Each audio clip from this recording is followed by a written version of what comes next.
Okay, picture this. It's 1994. You're walking into the legendary Rose Bowl in California to watch the FIFA World Cup final. And the absolute most expensive top-tier ticket you could possibly buy, it cost $475. Now, fast forward to 2026. For a premium seat at the final in New Jersey, you could be staring down an official maximum price of $10,990. Crazy, right? And that staggering jump, it's not just about inflation. It is literally the ultimate indicator of how dramatically football's biggest tournament has completely transformed. Welcome to The Explainer. Today, we're unpacking an absolute behemoth. We're going to take a comprehensive look at the 2026 FIFA World Cup. We'll be diving into the brand new rules, the sprawling format, and absolutely everything you need to know about what has morphed into a geopolitical and economic juggernaut landing right here in North America. All right, part one, the evolution of the cup. So, way back in 1930, the inaugural World Cup in Uruguay was a pretty localized affair featuring just 13 teams. It bumped up to 16 teams in 1954, 24 in 1982, and then in 1998 it hit what a lot of people considered the absolute perfect formula with 32 teams.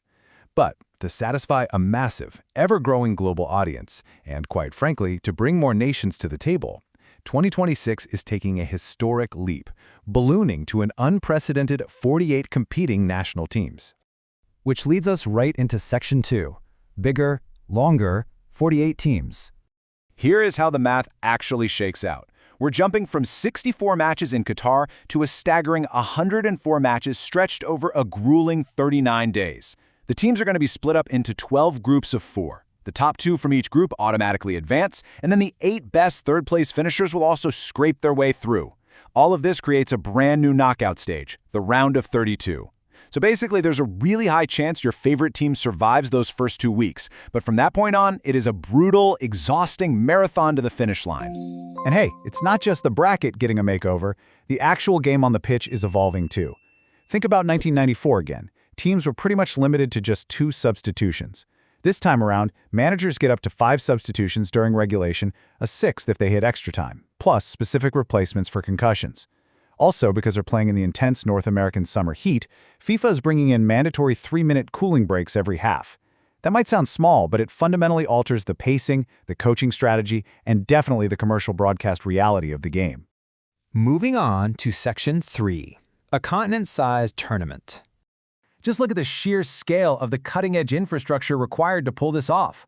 Take SoFi Stadium in Los Angeles, which FIFA officially calls Los Angeles Stadium, by the way. This place was built for around $5 billion.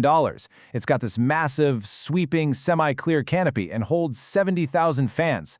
Like a lot of the venues in 2026, it's an absolute architectural marvel built from modern mega events. They even have to modify its artificial turf and alter the lower seating just to meet FIFA's incredibly strict natural grass and pitch sizing rules.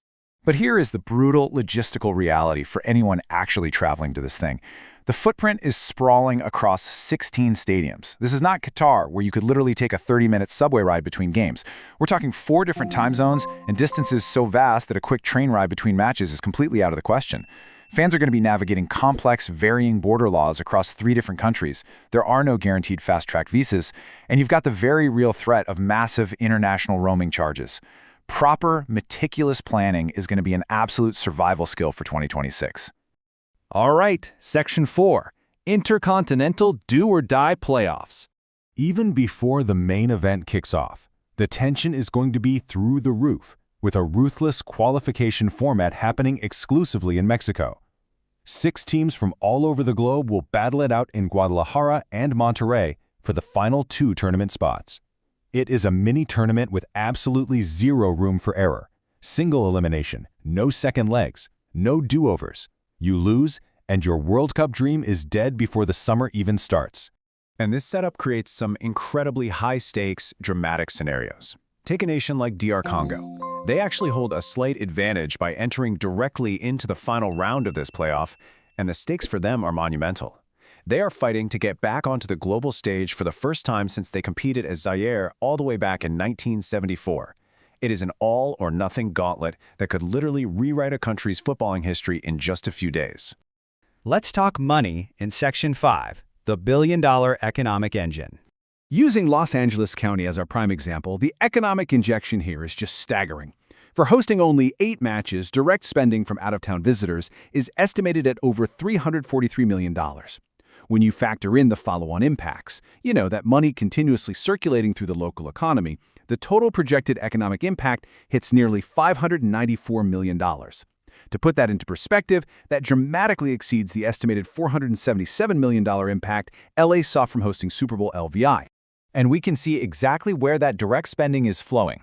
The hospitality sector absolutely dominates. Over 46% of that spending goes straight into lodging, with restaurants taking up another 18%. With an estimated 150,000 extra out-of-town visitors flooding the region, we are looking at a projected $250 million in increased wages for local workers in Southern California alone. Oh, and the players and federations, they're cashing in big time too. The ultimate prize money for the tournament has been steadily climbing since 1982.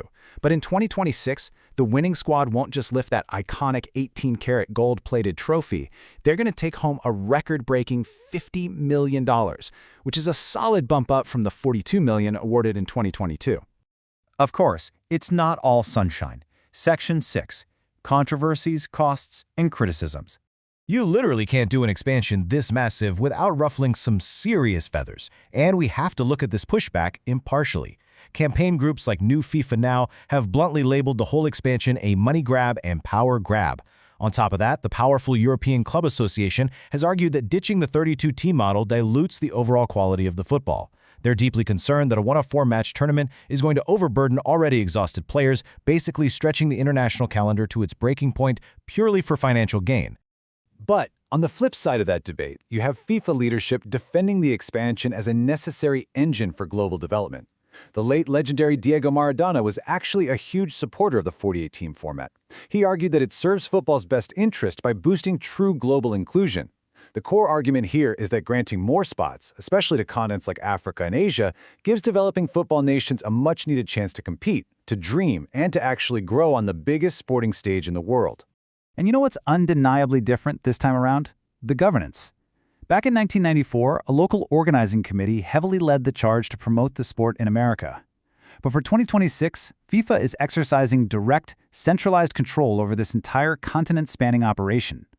FIFA President Gianni Infantino is highly visible, effectively acting as the face of the preparations to ensure this massive commercial and logistical beast maximizes its global potential. So, what does this all mean? The 2026 tournament will undeniably change the scale of football forever. It's this continent-spanning, billion-dollar spectacle with more teams, more games, and more on the line than we have ever seen before.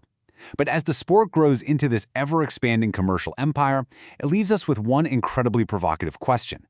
Can the beautiful game sustain this massive, monumental growth without losing the raw, deeply personal passion that built it in the first place?